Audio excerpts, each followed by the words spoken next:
अस्सलामु अलैकुम वरहमतुल्लाहि वबरकातुहू। आज हम सूरह फातिहा के हवाले से कुछ गुफ्तगू करेंगे। इंशाअल्लाह आप सुनेंगे और आपका भी ईमान में हरारत पैदा होगी इंशाअल्लाह। सूरह फातिहा के बारे में अक्सर और बेशतर आपको कुरानों और हदीस में इसकी बेशुमार फजीलतें बयान की गई है। सूरह फातिहा वो है जो दुनिया में सबसे ज़्यादा अगर कोई सूरह पढ़ी जाती है तो वो सूरह फातिहा है। सूरह फातिहा के 12 या 13 नाम हैं जो इसके सिफाती नाम है। इसे सूरह फातिहा भी कहा जाता है, इसे सूरह काफिया भी कहा जाता है और इसे सूरह साफिया भी कहा जाता है। नबी करीम सल्लल्लाहु अलैहि वसल्लम फरमाते हैं, जब तुम नमाज में तकबीर तहरीमा के बाद सना के बाद सूरह फातिहा शुरू करते हो ना, तो अल्लाह ताला से तुम्हारा मुकालमा शुरू हो जाता है। अल्हम्दुलिल्लाहि रब्बिल आलमीन जब कहते हैं तो अल्लाह फरिश्तों को कहता है, देखो मेरे बंदे ने मेरी हम्द बयान की है, मेरी तारीफ़ की है। फिर अर्रहमानिर रहीम जब बंदा कहता है तो रब ताला फरमाता है, देखो मेरे बंदे ने मुझे रहमान कह के पुकारा है, मुझे रहीम कहा है। सुभान अल्लाह। मालिक यौमिद्दीन की रोज़े जज़ा का मालिक फरमाता है फरिश्तों से, देखो तो सही, इसने अपना सब कुछ मेरे सुपुर्द कर दिया है। इय्याका नअबुदु व इय्याका नस्तईन, हम तेरी ही इबादत करते हैं और तेरी ही मदद के ख्वाह है। रब ताला फरमाता है, देखो मेरा बंदा मुझसे सवाल कर रहा है, इहदिना सिरातल मुस्तकीम, ऐ अल्लाह तू मुझे सीधी रास्ता चला। तो फरमाता है, देखो बंदा मुझसे सीधा रास्ता मांग रहा है। यहाँ तक जब पहुँचता है ना तो फरिश्तों से अल्लाह रब्बुल आलमीन कहता है, मेरे बंदे को जो चाहिए उसे दे दो।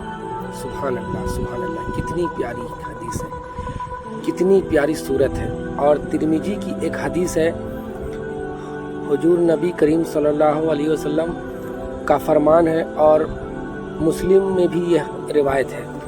नबी करीम सल्लल्लाहु अलैहि वसल्लम तशरीफ़ फरमा थे, जिब्राइल आए और फिर आसमान से एक आवाज़ आई।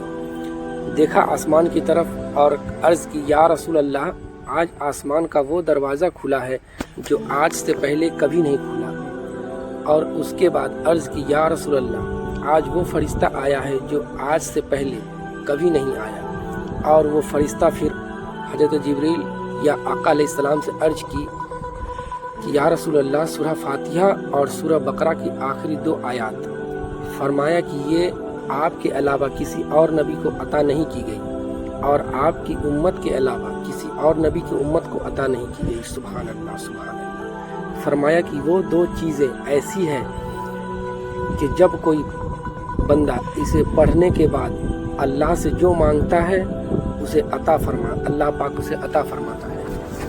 और आगे इसकी बहुत सारी हदीसों में इसकी तफसीर और इसकी फजीलतें बयान की गई हैं। सूरह फातिहा के हवाले से आका फरमाते हैं, जिसने सूरह फातिहा नहीं पढ़ी उसकी नमाज नहीं।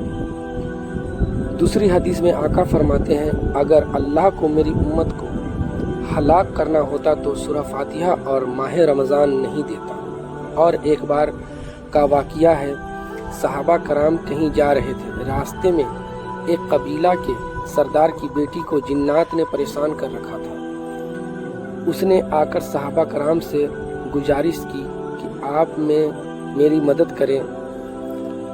उनमें से एक सहाबी ने कुछ पढ़ा और दम कर दिया। अल्लाह के फजल से उसे शिफा मिल गई।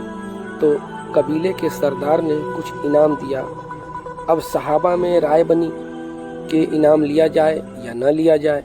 फिर ये राय बनी कि चलो आका सल्लल्लाहु अलैहि वसल्लम से पूछते हैं कि आका क्या फरमाते हैं, लेना जायज़ है कि नहीं। आका के बारगाह में जाकर के सहाबा ने अर्ज़ की, या रसूल अल्लाह, फ़लाँ जगह फ़लाँ सरदार ने हमें ये इनाम दिया है। तो प्यारे आका सल्लल्लाहु अलैहि वसल्लम ने फरमाया, तुमने क्या पढ़ा। सहाबी ने अर्ज़ की, या रसूल अल्लाह, मैंने सूरह फातिहा पढ़ करके उसे दम कर दिया।